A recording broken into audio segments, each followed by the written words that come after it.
It's the first time that we're making tacos. Let's go. Unlike most taco recipes, we're not using tomato sauce or tomato paste. We're using tomato bouillon. Here I used 1 tablespoon of tomato bouillon, but that was a mistake. More on that ahead. We need to decrease the salt just by a little bit.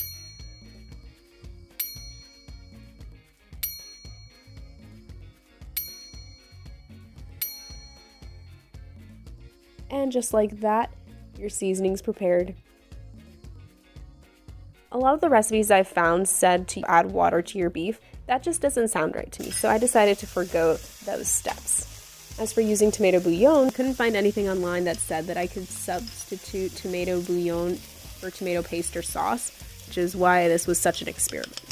But in doing so, we found out that for 8 ounces of beef, 1 tablespoon of tomato bouillon is too much, and it should be more like 1 teaspoon. And that half a teaspoon of salt is too much as well, and it should likely be around 3/8 of a teaspoon.